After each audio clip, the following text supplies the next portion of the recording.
Alright, hey everyone. Welcome to another gaming collection video here. We're gonna obviously from PlayStation 5 to Series X and S collection here. Obviously some of these games are also workable for the have got Xbox One versions of their titles, which is also considering the fact that they have this whole smart delivery um, scheme that Xbox has been using since they've had this scheme since since they launched it, the Xbox Series X. They've had this whole smart delivery where you can basically you don't have to install a new version of the game. You essentially get the newer basically the version of the game on the newer hardware, essentially, which is really nice. But yes, this is my Xbox Series X collection, and we're gonna go through all the games that I've got previously. I mean, I know it doesn't look big right now because I mean I've only had my Series X for about a year because I got it last summer, so it's only been a year since I've held the Xbox Series X. I know mind you, my Series X controller's been acting weird. It's been doing this weird thing where it moves my controller up when I don't usually. Well, when I move on Destiny, it moves my controller's head up. So I'm probably going to get me a Series X controller at some points because I think there's something wrong with one of the Alon sticks for some reason. I don't know what it is. I think it's some drift or whatever. Um. Anyway, with that said, hope you guys you go on to enjoy the video. If you do, make sure to like and subscribe. Greatly appreciate all that. And and yeah, like I said, the Series X collection will grow because there is going to be more added to it.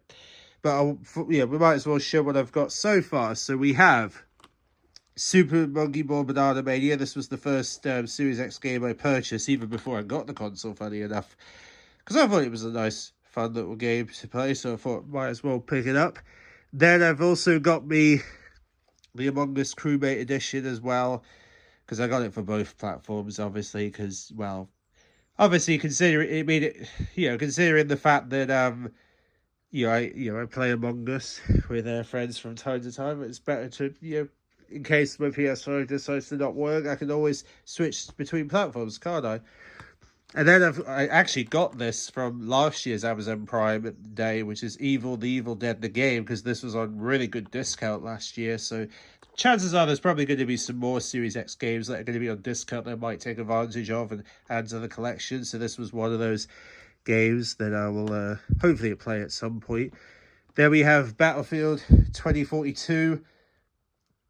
Obviously, that's another first shooter. And I also got me Black Ops Cold War for the Series X because, well, mainly because, I do, I mean, at some point I do want to try and get Black Ops 3 for the Xbox so I can play zombies on there. Because, I mean, mainly the reason why I wanted to get Black Ops 3 on Xbox is because, well, because I don't have an SSD for the PS5 yet, because I need to be able to get an SSD to extend my storage, because I don't have enough storage to install like Black Ops 3 because it takes a lot of gigabytes.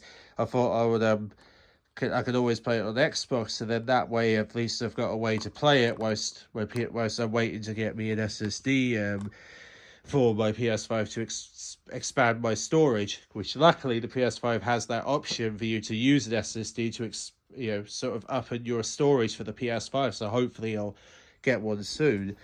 So I got me Black Ops Cold War so I can play on the Series X if I decide to play it. Luckily, funny enough, this game's actually free on PlayStation Plus for July, because this July they're offering it for free on PlayStation for either PS4 or PS5. So if you're a PlayStation player who wants to play Black Ops Cold War, you can play with your PlayStation Plus. You can download it through PlayStation Plus until the end of the month. Definitely worth doing if you're a PlayStation player who wants to check out Treyarch's latest Black Ops title and see all the zombies content in there. I mean, I have yet to play all the zombies content because I've only played like 2 zombie maps on there, but I'm hoping to maybe return to the game to check out the other zombie maps they released because I can essentially, because I mean Treyarch are going to be next year's COD developer, so it gives me a chance to like catch up with that stuff really.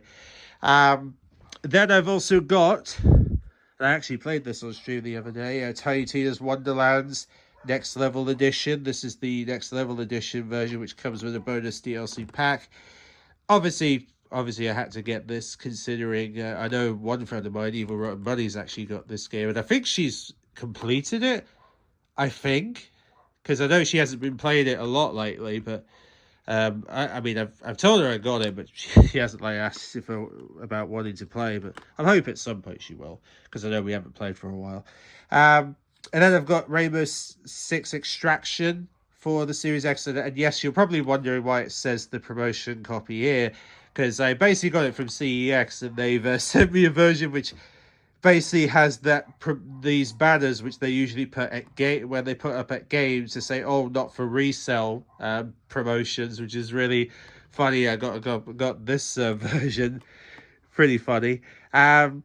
Then I've also got Lego Star Wars Skywalker Saga Galactic Edition, which came with some DLCs as well. Obviously under the Disney and Lucasfilm umbrella, under Warner Brothers as well, because obviously Lego Star Wars always is a massive hit. Then of course we've got Hubbles Legacy Deluxe Edition. Obviously this I feel like this game right here is going to be Game of the Year at the end of the year. Why? Because it's so honestly, Hubbles Legacy just blew people away this past February.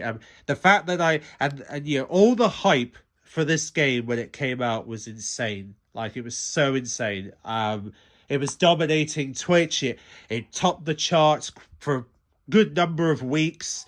Probably very similar to how Diablo's doing right now. It's already currently dominating because, I mean, Activision Blizzard, obviously we're going to dominate with Diablo, but this right here was a massive big release especially for a lot of people. And I was actually quite hyped when I first saw the initial announcement trailer for this.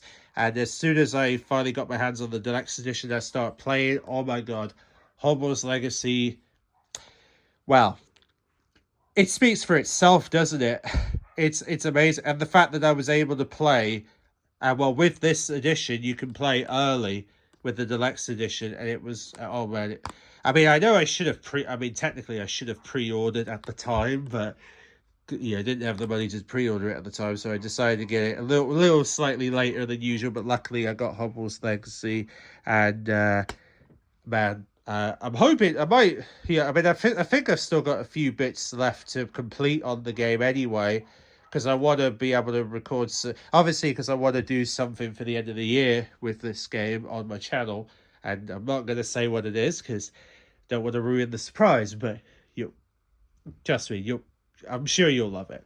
And then of course the recent release, obviously Mr. Cena himself, the man who came out in front of the world, in front of the television, or in front of WWE stage, just last weekend, and said he wants to bring WrestleMania to London. So please make that happen, WWE. Had to say it because he was nailed on the head, and luckily the MPs are backing him, which I love it. Finally, something they can agree on. I can agree on with them. But nevertheless, WWE 2K23, the latest WWE title. I haven't picked up a WWE game for a while because I will say, I actually used to play a lot of WWE games. Even back in the PlayStation 2 days, they used to be like popping off, like those games like Shut Your Mouth, to Just Bring It, to Here Comes the Pain, and all trust me, I played a lot of those WWE titles, and it was insane. The amount, I had a lot of fun with them, and I loved the fact that how they evolved the games, and the entrances have got better and better, and obviously the graphics these days now are obviously even better than what they were a few short years ago when they were downgraded a little bit. But they're slightly getting better 2KR compared to the recent company who used to be, well, THQ, who used to be owners of the WWE titles, but then they sent the license over to 2K, who are now owners of the WWE video game franchises now. But yeah, they're slightly getting better, and hopefully I'm gonna. Who knows? Maybe I'll do some content on this game on the channel. If you guys really want to see it, then I'll consider doing it. Yeah, let me know. Would you like to see me do content on WWE 2K23 on the channel? What do you think? Yes? No? Let me know. Um, but yeah, with that said, that is pretty much my Xbox Series X collection at this time. But luckily, it will get bigger because I've actually have pre-ordered a Series X title this year, being Starfield, the Bethesda title. Yes, there's a lot of hype for this game. Trust me, I pre-ordered the premium upgrade edition, which I'm going to be unboxing on my channel when it comes. Trust me, that is happening. I cannot wait. I cannot wait for this game. Trust me. I know some people were a bit optimistic when they first saw the title. Trust me, I get it. A lot of people were optimistic with the game when it first got initially announced, and people weren't so sure whether this game was going to take off or not. But I think it's got potential to do really, really good. I mean, Starfield looks incredible. The gameplay we've seen recently looks very incredible. I love the gameplay trailer they showed off. So I'm very, very intrigued to see how the game's gonna grow. I know it's not like an online game, but it has potential to do so much good for Series X and PC. I know the PS5 players are complaining because they wish they had the copy of the game, but actually I feel like it's better that it's on the Series X and PC, really, because it at least at least it has a chance to be successful somewhere. But either way, I'm looking forward to unboxing that. Should be a blast. Cannot wait. Cannot wait to add that to my collection. And who knows, maybe I'll add another Series X game to the collection when Amazon Prime Day comes around, which will be next week. Maybe there'll be some cool games I'll add to the collection. Maybe, fingers crossed. Anyway, thanks for watching. I'll catch you guys in the next one. See ya.